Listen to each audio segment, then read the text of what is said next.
tiveram uma maior frequência de distúrbios de sono durante a pandemia. Então, esses dois aspectos nos deram trabalho nesse período. Eu preparei algumas telas para me ajudar enquanto eu falo, para mostrar a vocês o que aconteceu aqui no Besta. Poucas palavras sobre as quais falar. Vou tentar compartilhar o screen. Se não consigo, talvez, compartilhar. Desculpem, tenho que... Não, tem um problema de conexão para compartilhar, talvez. Talvez eu tenha aqui... Desculpem. Não, é assim mesmo. Tá como um post, né? Sim, talvez eu tenho que... Start... Desculpa. Está share aqui? É. Ok. Ontem também. Ah, foi. Estão vendo? Estamos vendo. Ok, agora. Estão vendo, ok? Ok.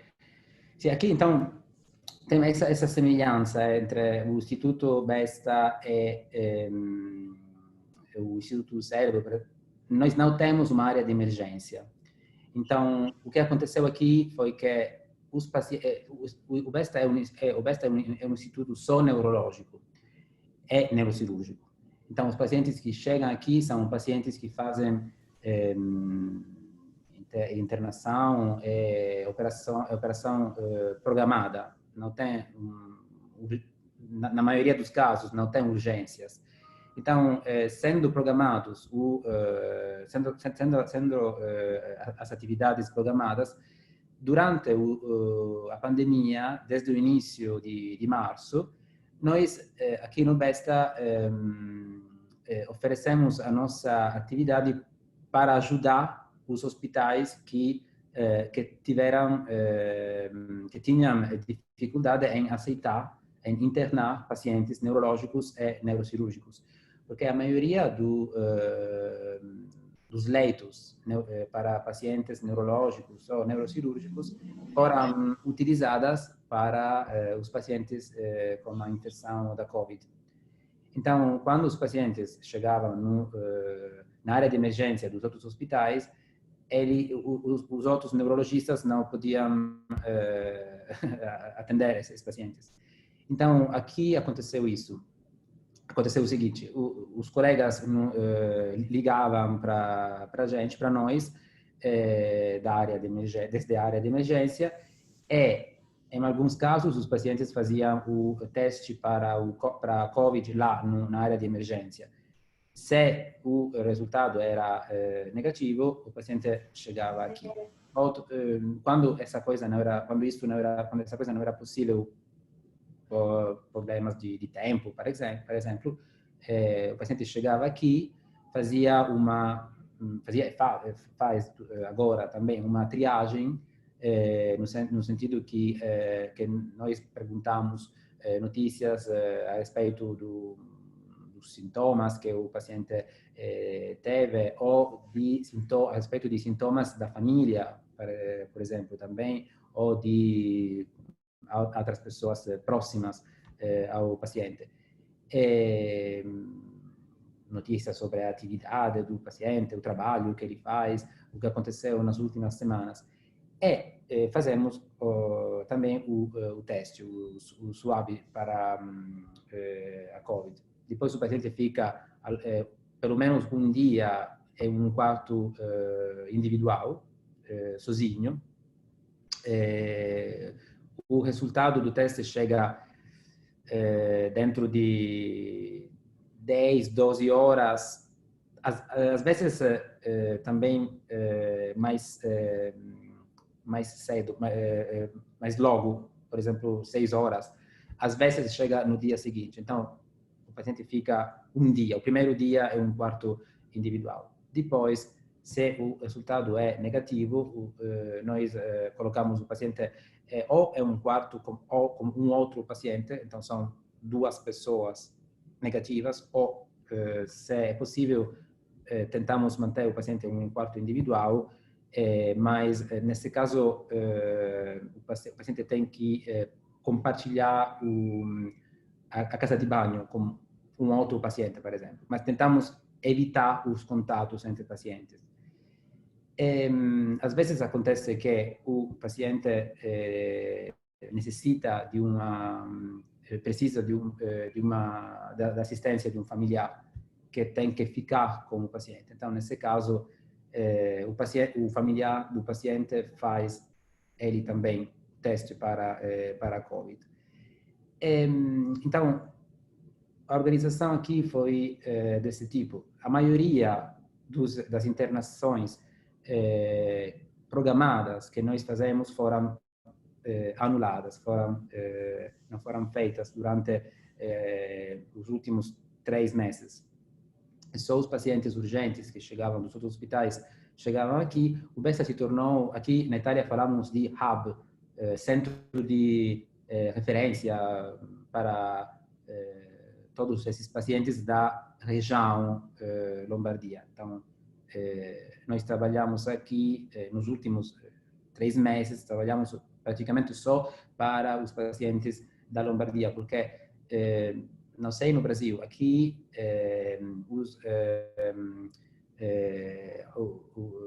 não é possível, só desde 2 dias é possível de novo se mudar desde uma região para outra. Até 2, 3 dias atrás era proibido fazer mudanças, se mudar de uma região para outra, só em casos de emergências. Então, a rede de hospitais que o nosso instituto ajudou era uma rede só da região Lombardia. Isso, digamos, em síntese, falando, digamos, fazendo um resumo do que aconteceu nas áreas de emergência, nas áreas, desculpem, na área da internação. Desculpem? Não, eu acho que é algum microfone que está aberto. Pedir para quem está com o microfone aberto fechar, por favor. Ok. Então, depois, se vocês quiserem, podemos falar de outras coisas a respeito disso. Deixa eu te perguntar. Então, assim, lá vocês ficaram atendendo pacientes de qualquer patologia neurológica, mesmo que não fosse epilepsia. Ele é um hospital neurológico, né? Mas, assim, os pacientes de epilepsia... você vai falar depois, né? Eles ficaram mais nessa questão de urgência também, né? Essa questão eletiva dos pacientes com epilepsia está como a gente aqui, né? A gente deixa para um segundo momento, numa outra etapa, né? Não, posso falar agora. Aqui o Besta é um instituto neurológico. Posso interromper agora? Vou falar assim. O Besta lida com pacientes neurológicos em geral. Então, aqui chegam pacientes com epilepsia, mas pacientes com doença de Parkinson, demências, esclerose múltipla. Então, essa coisa que eu falei aconteceu para todos os pacientes neurológicos. Então, a maioria dos pacientes que chegaram aqui durante esse período, desde as áreas de emergência dos outros hospitais, foram pacientes, por exemplo, com primeiras crises epilépticas ou com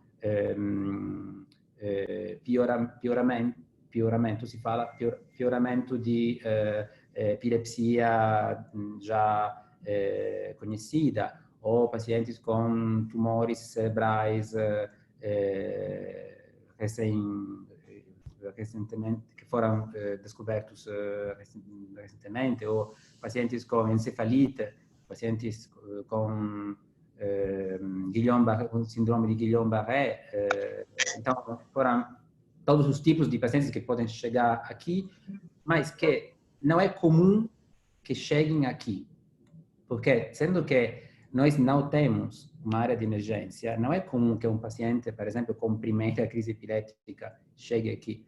Nós, falando da epilepsia, da minha área de trabalho principal, a maioria dos pacientes que nós atendemos, epilépticos, são pacientes que já foram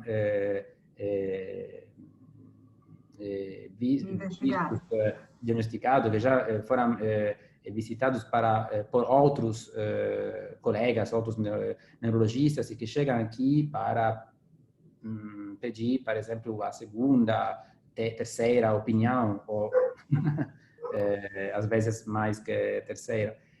Então, digamos que a dificuldade que, se podemos falar de dificuldade, aconteceu foi para mim, para meus colegas epileptologistas e os outros colegas que trabalham com outras doenças neurológicas, foi a necessidade de nos acostumar a trabalhar de uma forma um pouco diferente, com doenças que já a gente conhece, mas que não era prática. Nesses casos, nós tratamos é uma fase diferente, digamos.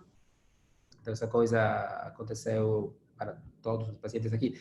O mesmo aconteceu para os pacientes neurocirúrgicos, porque os neurocirurgiões também tiveram que lidar com pacientes novos, mas nesse caso aconteceu uma coisa um pouco complicada. Ou seja, digamos, pode ser um pouco mais fácil para o neurologista trabalhar com pacientes diferentes do costume, mas os neurocirurgiões aqui no Besta não têm muita experiência, por exemplo, com os pacientes que tiveram um trauma cerebral, por exemplo. Então, nesse caso, chegam agora também neurocirurgiões dos outros hospitais aqui. Eles chegam, eles vêm aqui, fazem eles a operação junto com o neurocirurgião do Besta. Então, tem o primeiro, o segundo neurocirurgião, o primeiro, por exemplo do outro hospital, que é um hospital com uma área de emergência, ou o segundo, ou vice-versa, do Besta. Isabela, era isso que você... Isso, perfeito. Exato, perfeito. Ok, então, respondi a tua pergunta. Eu estava mostrando, volto ao share, aqui, ok. Falando das consultas, então, o que aconteceu foi o seguinte: as consultas foram reduzidas muito. Então, só as consultas urgentes ficaram aqui. Acho que essa coisa aconteceu na maioria dos hospitais do mundo, dos países que foram atingidos pela pandemia. E os EEGs também. Então, só os pacientes que necessitavam de um EEG urgente recebeu o exame.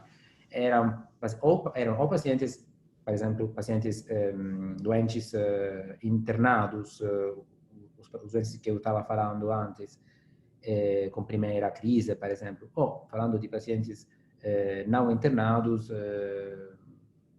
aconteceu para pacientes, por exemplo, que tiveram novas crises, pacientes que estavam bem e que começaram a ter de novo crises epilépticas, ou que precisavam de uma...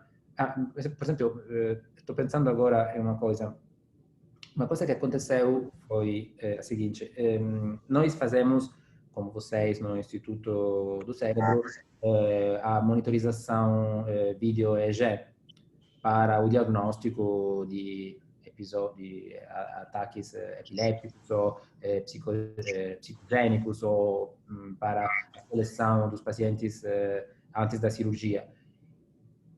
As monitorizações na enfermaria foram bloqueadas. Então, ninguém fez esse exame. Mas quando tiver... Os leitos eram ocupados por pacientes que chegavam de outros hospitais. No caso de pacientes que precisavam de monitorização vídeo-EEG, sendo que a maioria dos instrumentos EEG com vídeo que nós utilizamos para as consultas externas eram livres, então foi possível Dá o mix aí, tá ótimo. Foi possível utilizar esses instrumentos por muitas horas. Então, esses pacientes chegaram aqui de manhã, cedo, ficaram aqui até tarde, por exemplo, para tentar fazer um registro de episódios de ataques que esses pacientes tinham que gravar. A cirurgia da epilepsia foi interrompida, como eu já falei. Uma coisa que aconteceu também foi a interrupção na enfermaria ou não sei se em português se fala day hospital, se fala assim, os internamentos que duram só um dia. O paciente chega aqui de manhã, faz a terapia, volta para casa à tarde. Então, nesse caso, muitos pacientes que fazem terapia de imunossupressão, como, por exemplo, pacientes com epilepsia autoimune, encefalite autoimune ou esclerose múltipla, essas terapias foram interrompidas porque foi considerada perigosa. Uma imunossupressão é um período em que um paciente atingido pela infecção da Covid pode ficar sem defesas imunitárias. Então, foram muito poucas as terapias de imunossupressão. Esteroide também, o cortisona também, por via endoveniana, se fala. Endovenosa, não foram feitas. Falando dos pacientes que precisavam de um contato para falar com os neurologistas, ou que tinham que, por exemplo, modificar a terapia sem uma consulta em presença necessária. Aqui, como em outros hospitais, nós utilizamos muito a telemedicina. Telemedicina, na maioria dos casos, com vídeo, porque o paciente ficava mais confortável para o paciente conseguir poder ver o neurologista, falar, comunicar. Nós, na Itália, usamos muito os gestos, no Brasil também, acho. Mas a comunicação não verbal é importante também. Então, quando o paciente recebia a comunicação que podia escolher entre um telefonema simples ou um videotelefonema, a maioria dos pacientes escolheu o videotelefonema. E aqui nós conseguimos também não só fazer a telemedicina ou estabelecer o contato com o paciente, mas a administração do hospital conseguiu também obter como posso falar, o reconhecimento administrativo da consulta. Então, os pacientes podem pagar, no caso necessário do pagamento, quando é necessário. Alguns pacientes não pagam porque tem são dispensados do pagamento das consultas. Nem todos. Então, quem é dispensado faz a vídeo consulta acaba lá. Outros podem regularizar, acho que se fala assim, regularizar depois como administração do hospital. Essa coisa fiz com que nós conseguimos fazer muitas consultas, evitando que os pacientes chegassem aqui. Às vezes, durante a teleconsulta, em alguns casos, foi necessário programar uma consulta em presença aqui, uma consulta verdadeira. Mas na maioria dos casos foi possível limitar a decisão da terapia também com a teleconsulta. Então, uma coisa que eu acho, não sei se essa coisa aconteceu com vocês também, essa experiência nos deu uma possibilidade de pensar melhor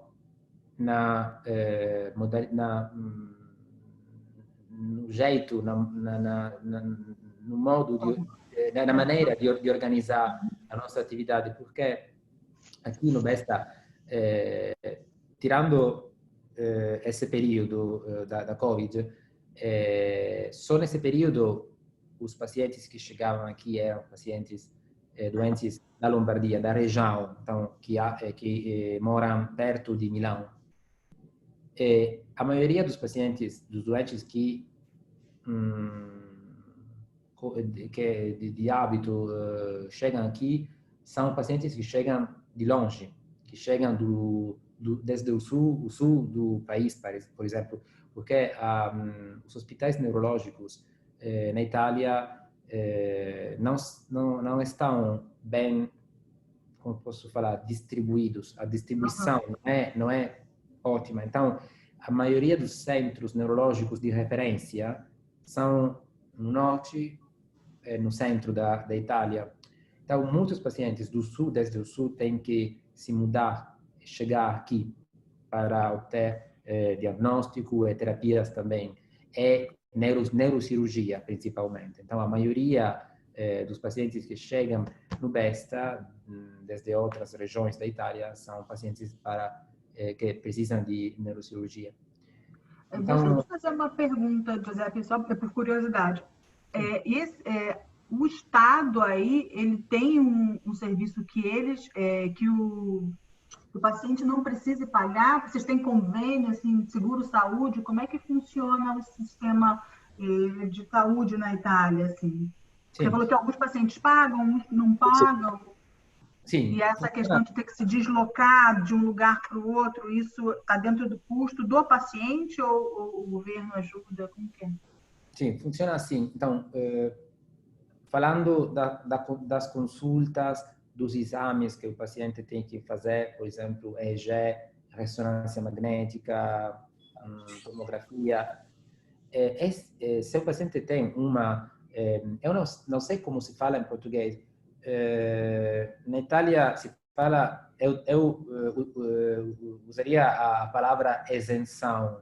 Não sei se existe essa palavra. Existe em português. Existe em português. Eles são exentes. Ele tem uma isenção por patologia. Então, os pacientes epilépticos têm uma isenção, é um código 017, esse aqui. Como esse código, eles apresentam esse código quando fazem, por exemplo, quando chegam no hospital, eles apresentam esse código, com esse código o Estado se assume, posso falar, se assume o pagamento. Então,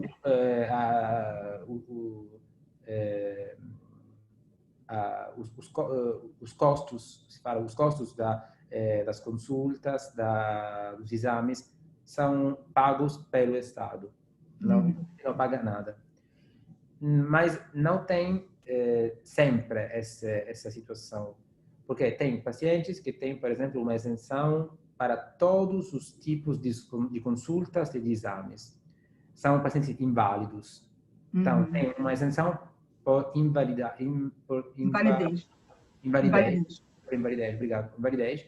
Nesse caso, os pacientes não pagam nada.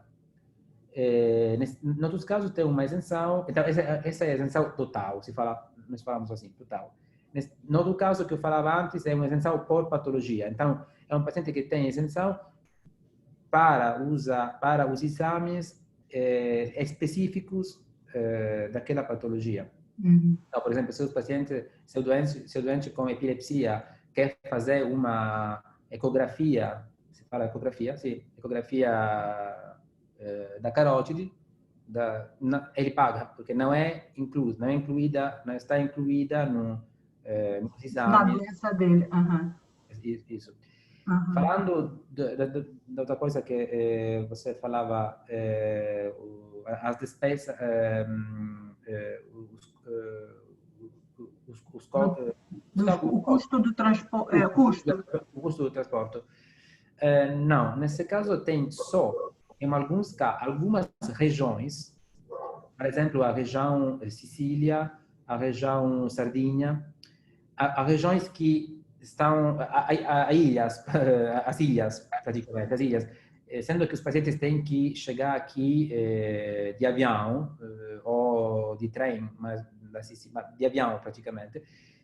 Se o doente chega aqui de avião, nós podemos fazer um certificado, uma declaração que o paciente chegou aqui para fazer exames necessários, obrigatórios, que ele não pode fazer na sua região. E nesse caso, a região dá um reembolso ao paciente, acho que é uns 50% do custo do avião, não é total. Mas só em algumas regiões, nem sempre. Porque, por exemplo, das outras regiões, os pacientes chegam aqui de trem ou de carro, às vezes também. Então, nesses casos, eles pagam. Entendi. Eles pagam o transporte e o hotel também. Porque o hotel são os familiares. Porque não sei no Brasil a quantidade média de pessoas que chegam aqui com o paciente é 3. Então, tem quase sempre mãe, pai, ou irmão, irmã, ou mulher. Então, tem sempre algum familiar que precisa de um quarto no hotel. Desculpa, eu tenho 3 perguntas aqui que, de repente, você pudesse responder. Assim. A Miceli perguntou se houve aumento na incidência de status por essa dificuldade de acesso. Teve dificuldade de acesso à medicação aí? Você percebeu que teve mais status do que o habitual, José? Não entendi bem. Os pacientes com epilepsia prévia, você percebeu um aumento do aparecimento de status de epilépticos ou não? Boa pergunta. Então, estados epilépticos, não. Você fala a respeito do fato que alguns neurologistas falaram de possibilidade que o status epiléptico seja a primeira manifestação da COVID, ou está falando em geral? De uma forma geral, se os pacientes tiveram dificuldade de conseguir os remédios, de conseguir a receita, e aí tiveram mais status, ou porque estavam com menos contato com o médico?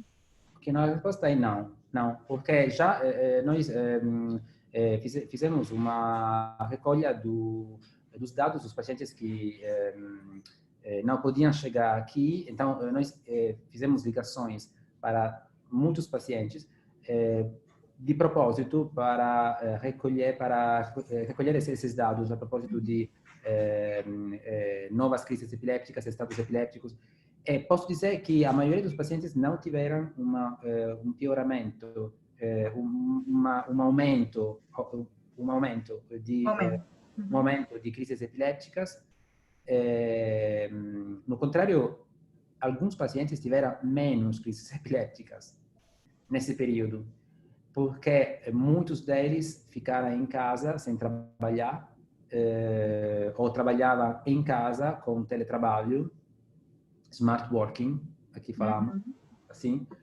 Então, alguns deles falaram, por exemplo, que eles dormiam melhor ou dormiam mais horas do que antes. Então, essa coisa melhorou. A dificuldade em atingir, obter os medicamentos aconteceu em alguns casos. Aqui aconteceu com o ácido valproico, com o valproato de sódio, mas porque a sociedade que produz o medicamento, o remédio, talvez tenha sido ocupada em desenvolver os estudos para a vacina da COVID. Então, parece que eles tiveram dificuldade em lidar com essa coisa.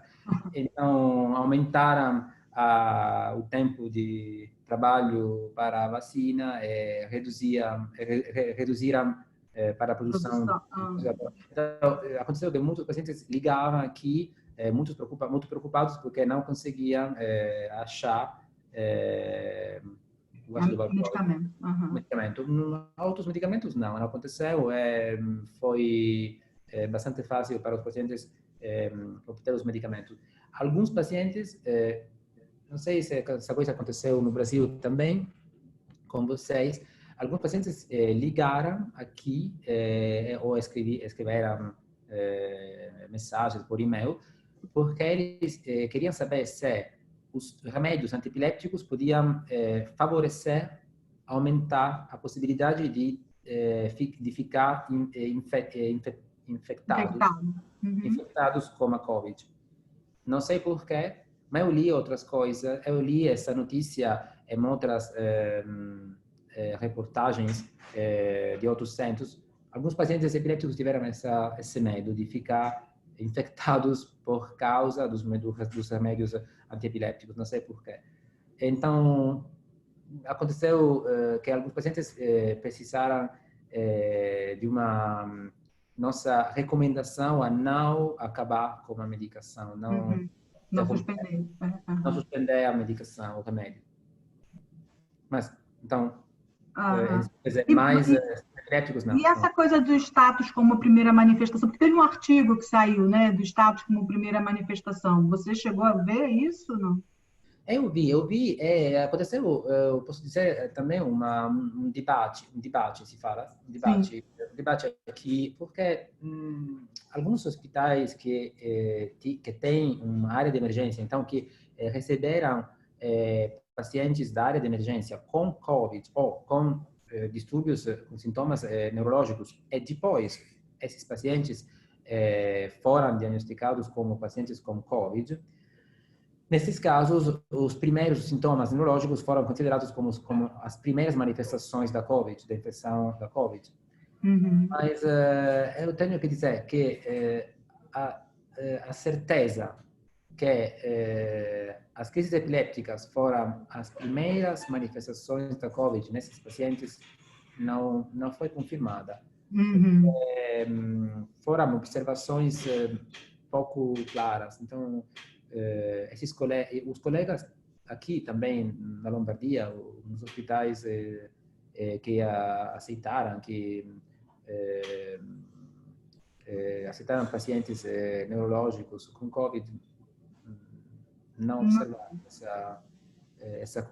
não concluíram assim, não tiveram essa conclusão certa. Entendi. Não vou te atrapalhar, não. Volta para o seu rotina aí, seu roteiro. Eu tirei você totalmente do roteiro. Não se preocupe, é um prazer. Você pode voltar para o seu roteiro. Desculpa? Pode voltar para o seu roteiro, que você estava apresentando. Não, mas acho que eu quase terminei. as informações principais que eu tinha que comunicar, as informações que eu já dei. As suas perguntas foram algumas coisas que eu pensava em dizer, mas eu respondi, então, foi assim.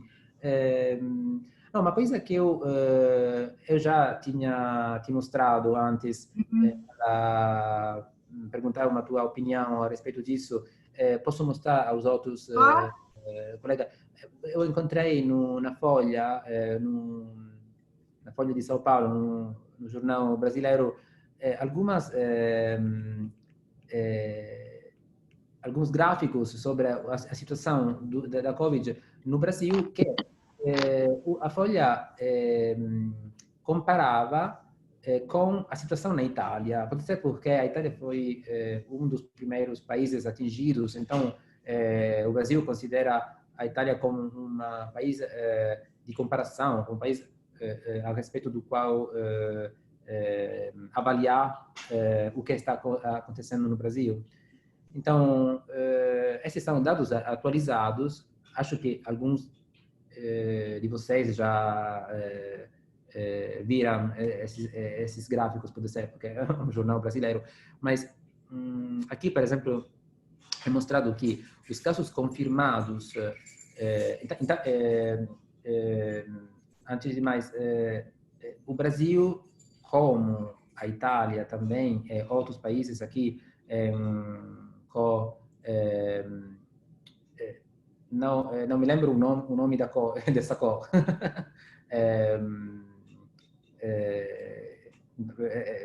Essa cor escura. É um dos países que... Roxo, obrigado. O Brasil, como a Itália, é um dos países com o maior número de casos confirmados. No Brasil, o número é esse aqui. Na Itália é menor. Mas uma coisa que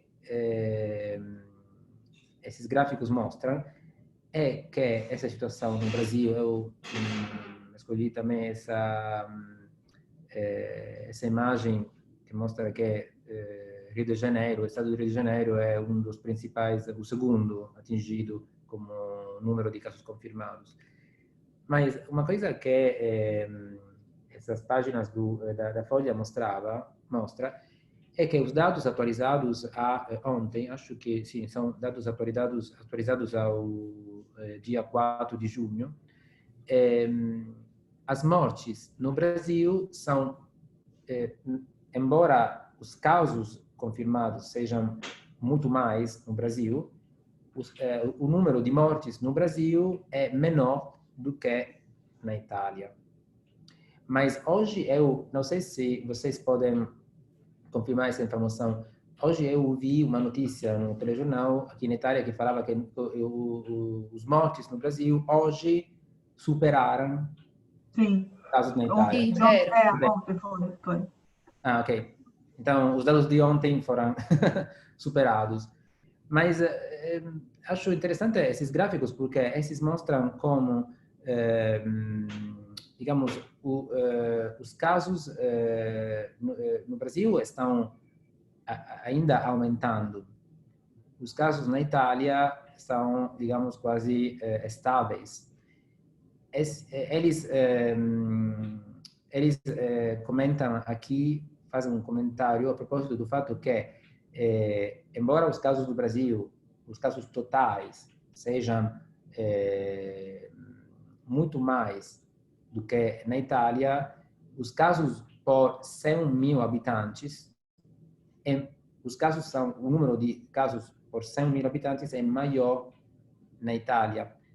Tem aqui um outro gráfico, aqui, casos por 100 mil habitantes.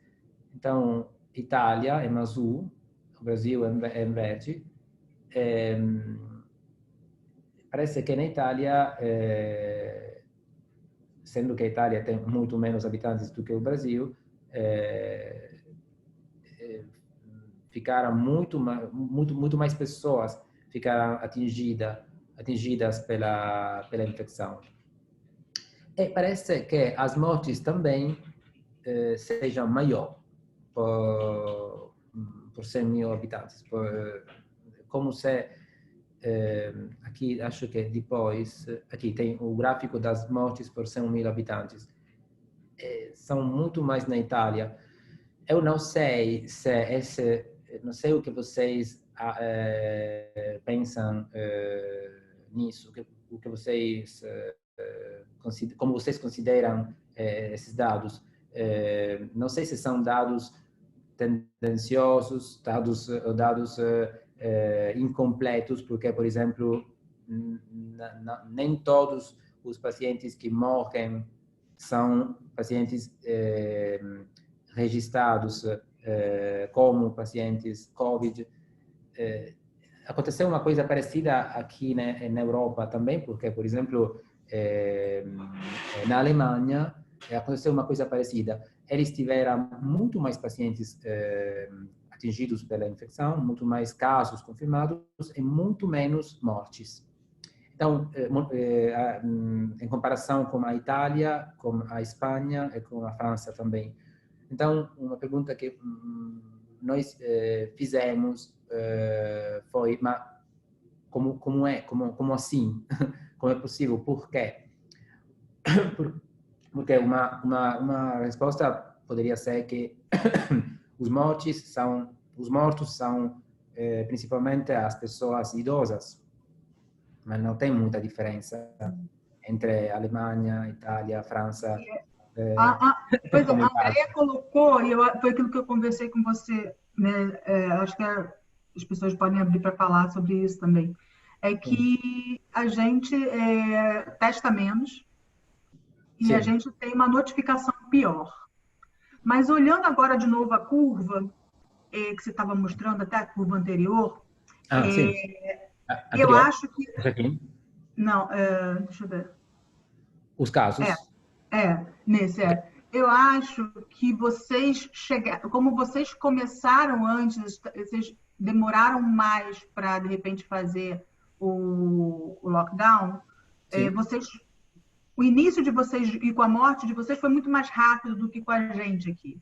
A impressão que eu tenho é que a gente está subindo nessa curva e provavelmente a gente vai passar isso da Itália, mas acho que a curva vai ser diferente. A curva de vocês, está vendo? Ela começa e já vai começando a aumentar.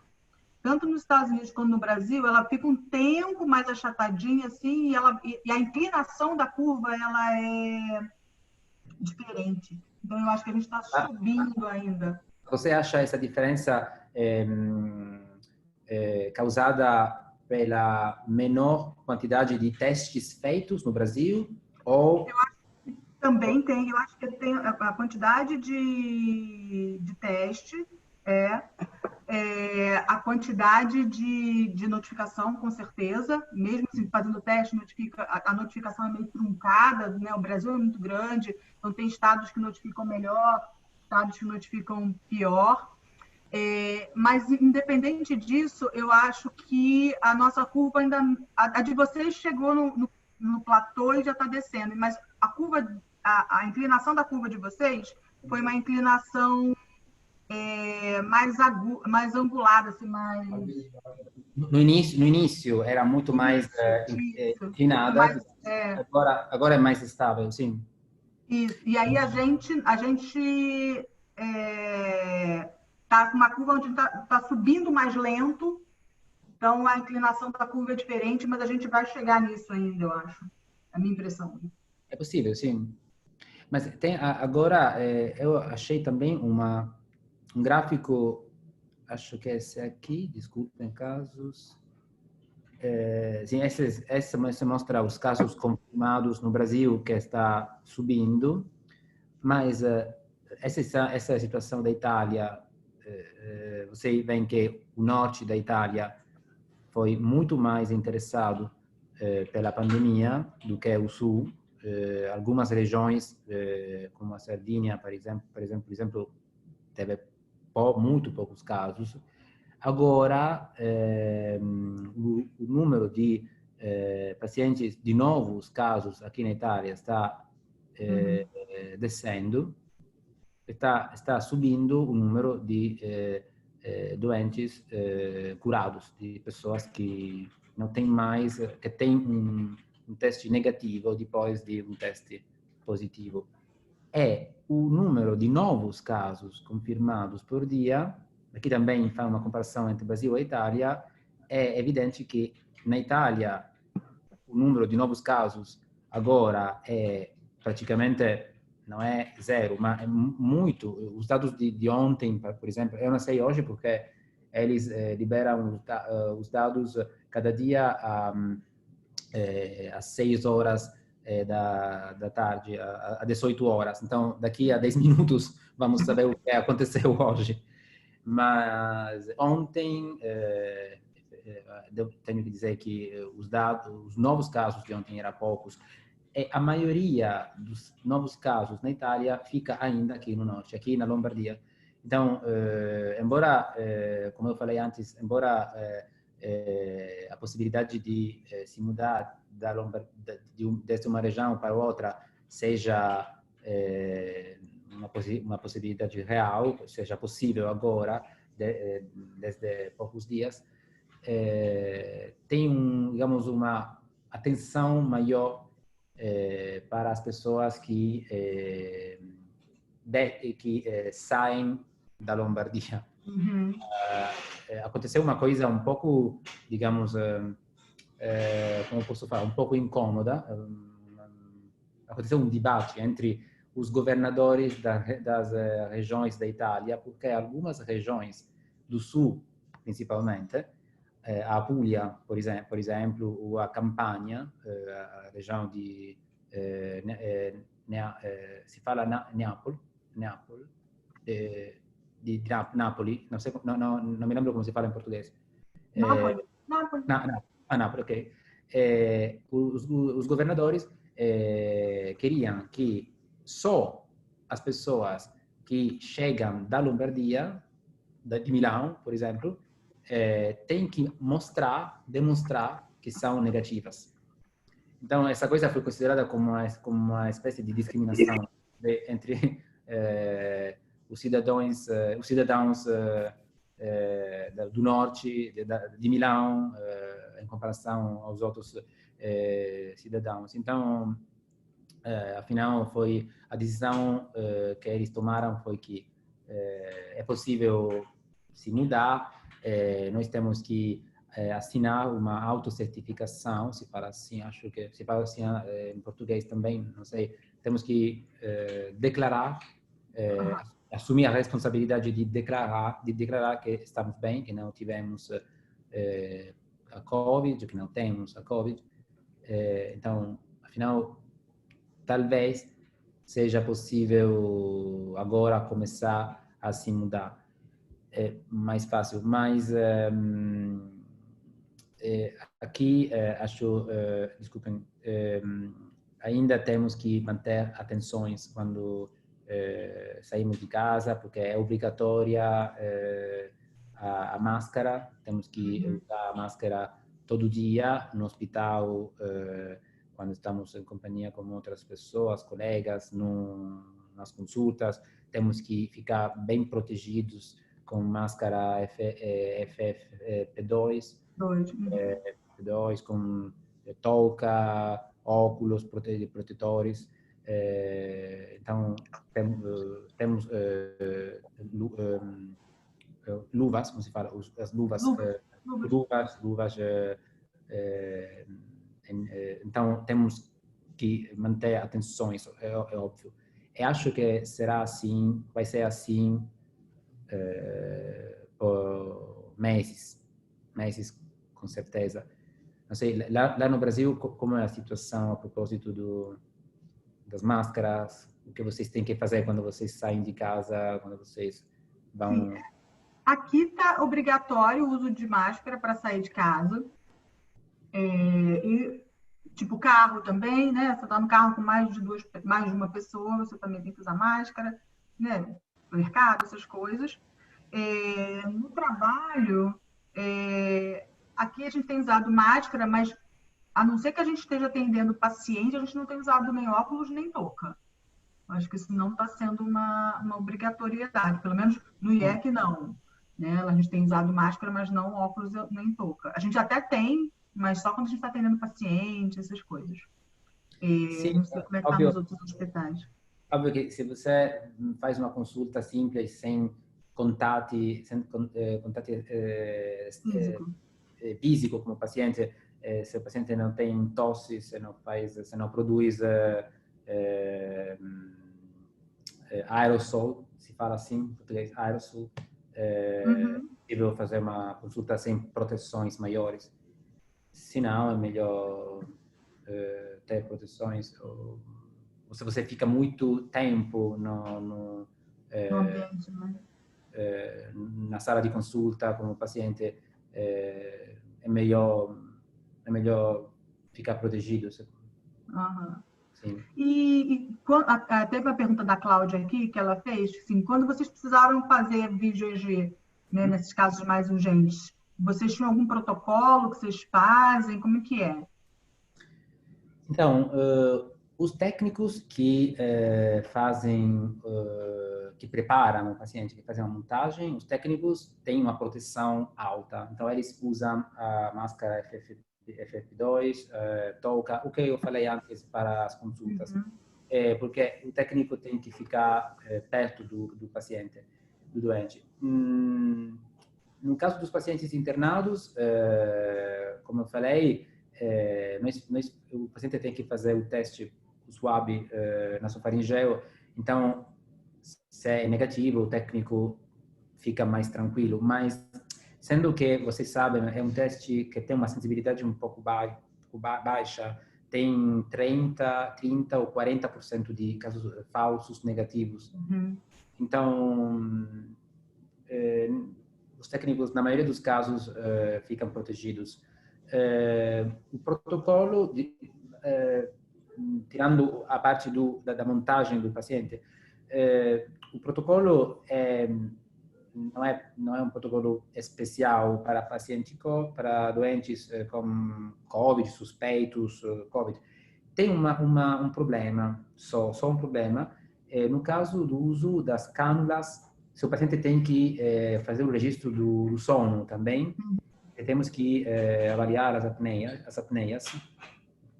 O uso da cânula nasal não é aconselhado, porque parece que o diâmetro do vírus, da particela do viral, é um diâmetro de 0,1 micron.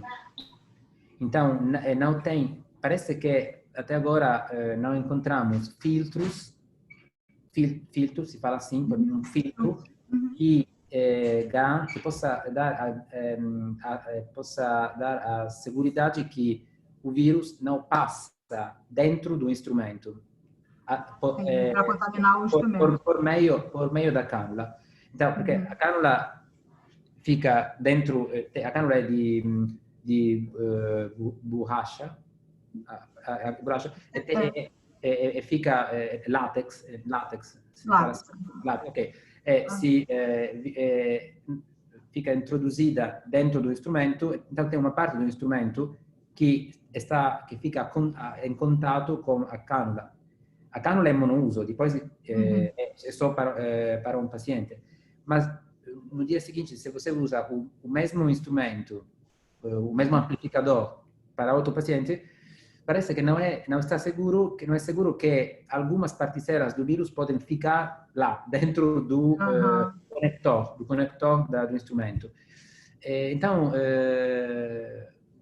não tendo uma resposta segura, nós estamos usando a cânula para o registro das apneias e fazemos uma reconstrução artificial com o software. O software pode fazer uma reconstrução artificial do fluxo nasal por meio dos movimentos do tórax e do abdômen. Então, o software faz uma elaboração e produz um fluxo nasal, digamos, de invenção, mas não é bom, porque por exemplo, se o paciente se mexe muito durante à noite, durante o registro, é difícil ter um sinal adequado, um sinal... Então, nesse caso, o protocolo é um pouco difícil O André perguntou, Giuseppe, se vocês não usam nem mesmo o termistor. Sim, a possibilidade de usar o termistor, nos pacientes internados, sim, podemos usar. Mas nos pacientes internados, o problema é menor, porque o paciente faz o teste. Então, se é negativo, digamos que podemos pensar que, sendo negativo, a cânula não teria que fazer transmissão de vírus. Mas nos pacientes internados, usamos o termistor. Eu estava falando para pacientes externos, pacientes que chegam aqui, o instrumento fica com eles. Eles vão para cá, eles voltam para casa, eles dormem. Vocês fazem polissono, coloca e bate, tipo um Holter. Walter, então, isso, polissono em casa. Eles, então, não fazem um teste, não fazem o teste nasofaringeu, esse paciente. Então, não sabemos se são positivos, negativos. Então, nós temos que tratar esses pacientes como se fossem positivos. Então, nesses pacientes não podemos usar. O termistor, nos pacientes externos, esses pacientes que fazem Walter, não é fácil de utilizar, porque tem que ser aplicado quando o paciente chega aqui. É muito frequente que depois a posição se modifica. Então, não sei se vocês usam também para pacientes que fazem Holter. Nós usamos só para pacientes internados. Então, na verdade, eu não trabalho com sono. O André é a pessoa que trabalha mais, assim. Mas eu acho que não é uma prática muito daqui do Rio, pelo menos, as pessoas fazerem home testing. Sim. Posso falar? Fala, André. Olá, André. Olá. Tudo bem, Giuseppe? Bem, tudo bem. Cara, olha só, aqui, normalmente quem trabalha com home testing faz a cânula mais o termistor. Mas é exatamente isso que você falou, sai muito do lugar, é muito difícil ter um traçado confiável. E eu estou te perguntando isso porque eu estou passando por essa situação agora, né? Eu vou voltar a fazer polissonografia agora e eu estou com a mesma preocupação que você comentou, né? De contaminação cruzada, essa coisa toda, né? Sai, André, nós tivemos informações muito contraditórias, se fala assim, contraditórias, porque nós temos dois tipos de instrumentos de polissonígrafos. Então, a sociedade que produz um polissonígrafo falou que tudo está seguro, que não tem possibilidade de ficar no instrumento, que as partículas do vírus fiquem no instrumento, porque a cânula é um sistema fechado, se fala assim, sistema fechado, mas não sei. Outra sociedade falou que não pode dar a garantia, se fala a garantia, não pode ser a garantia que não tem transmissão, contaminação. Então, por um momento, não estamos usando cânula. Mas se você quiser, André, aconteceu 5 minutos antes que a gente começasse a fazer essa videoconferência, um colega pneumologista,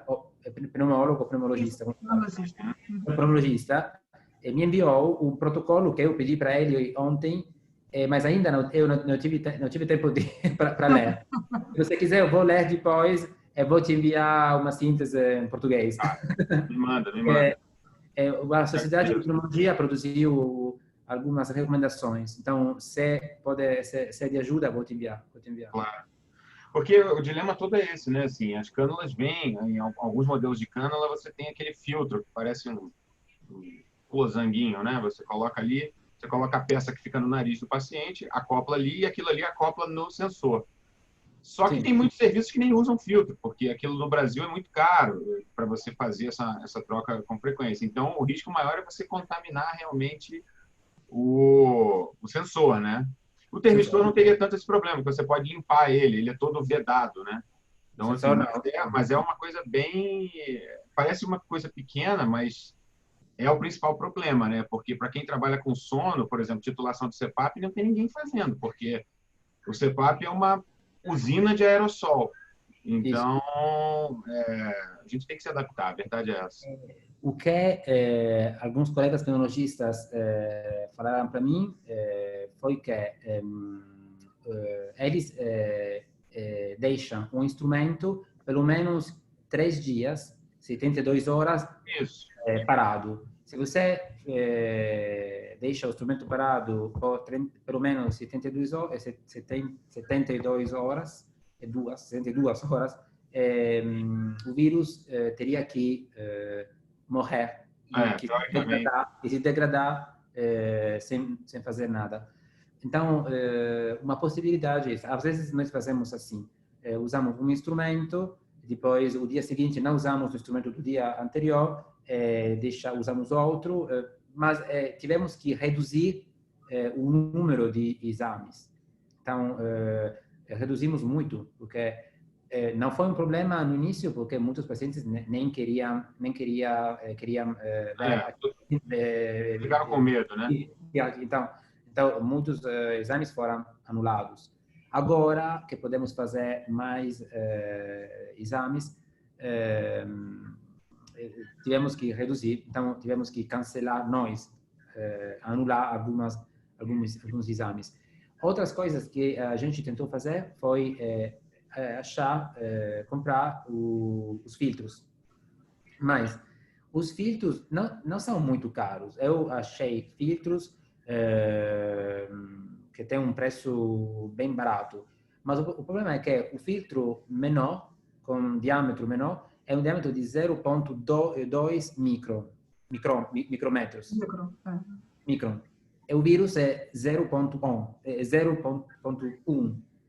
Então passa. 0,1 ou 0,08. Então, não é, então o vírus passa, menor, o vírus é menor. Então, eu não achei filtros tão pequenos, filtros com diâmetro dos poros tão eficazes, né?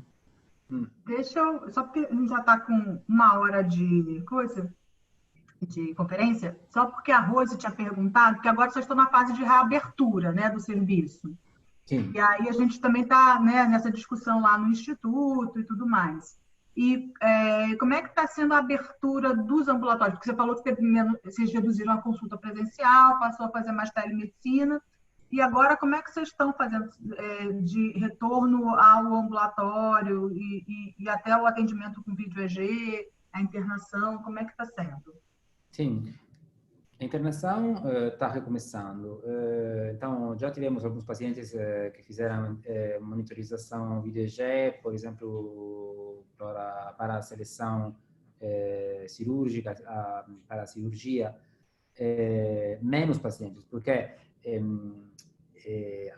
normalmente nós temos como departamento, como unidade de epilepsia, temos alguns leitos nossos que nós podemos usar.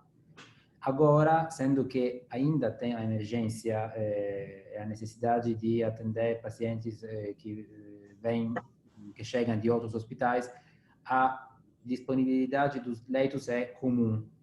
Então, todas as unidades de neurologia compartilham os leitos. Então, cada semana fazemos uma, digamos, reunião, falamos, fazemos uma triagem das internações necessárias. Então, se tem pacientes epilépticos que têm que fazer uma monitorização de seleção para a cirurgia e eles podem esperar, eles podem aguardar. Então, pacientes mais urgentes ficam internados.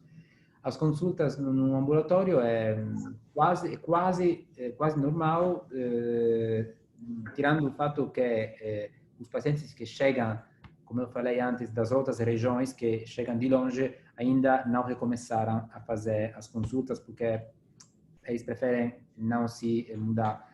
Então, os pacientes de Milão, pacientes que chegam perto de Milão, recomeçaram a fazer as consultas normalmente. Alguns pacientes preferem ainda fazer as teleconsultas, se possível, embora eles morem em Milão ou perto daqui. os pacientes que chegam de longe estão fazendo muitas teleconsultas, quando é possível. Tenho que dizer que é muito maior a quantidade de pacientes que pedem teleconsultas para os distúrbios de sono, porque não é sempre necessário fazer o exame neurológico nesse caso. Então, eu estou fazendo muitas mais teleconsultas para distúrbios de sono, menos para a epilepsia. Uhum. E vocês testam, assim, os pacientes, na hora que entram, vocês têm alguma anamnese para eles poderem entrar no hospital? Testa a temperatura? Como que é? Sim, fazemos o teste de temperatura, algumas perguntas a propósito de sintomas, febre, dor de garganta, diarreia, dor de barriga, anosmia, ageusia, si fala ageusia assim em português? Sim. Ageusia, sim. Sintomas que podem dar a suspeita de epilepsia, de COVID, de infecção de COVID. Na maioria dos casos, nós fazemos também uma triagem telefônica antes que os pacientes venham. Então, quando o paciente vem, é muito raro que tenha esses sintomas, porque nós já por telefone a secretária liga e fala para eles: vocês o senhor teve esses sintomas, esse problema, e fala assim: no caso amanhã acorde com febre, fica em casa. Faz bem, ficar em casa. Então, tem uma seleção, uma triagem antes da consulta. Então, eles chegam aqui já bem selecionados. Sim. O intervalo entre um paciente e outro é de quanto tempo? 1 hora? Meia hora. Meia hora. Meia hora se é um controle. Se é uma primeira consulta, um paciente novo que não conhecemos, 1 hora. 1 hora. 1 hora. Sim.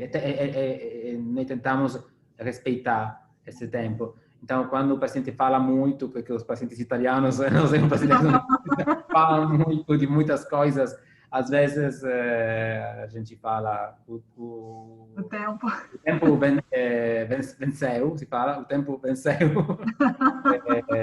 Tem outra pessoa que está esperando.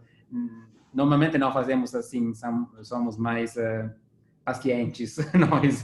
Mas agora temos... porque acontece que se nós ficamos atrasados na consulta, o diretor do hospital depois liga para nós, briga com nós, acumula umas pessoas na sala de espera.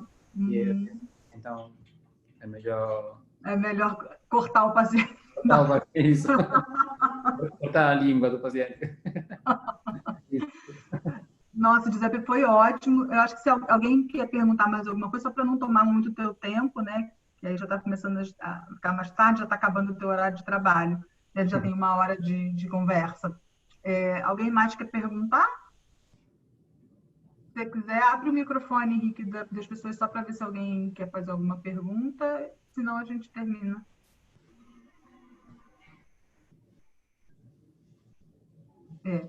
Então, acho que, Giuseppe, eu só tenho que te agradecer. Foi muito bom mesmo. Foi muito bom para mim também. Obrigada, Giuseppe. Saudades aí de você e achei ótimo falar e te ver. Um beijão. Rosiane. Eu conheci a voz.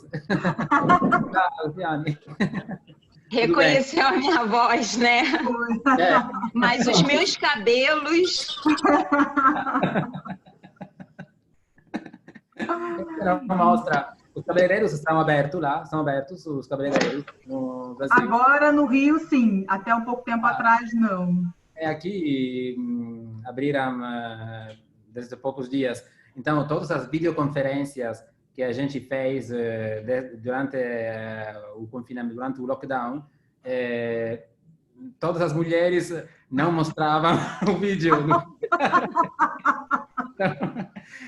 Os homens também, às vezes, a suspeita era que os cabeleireiros são necessários.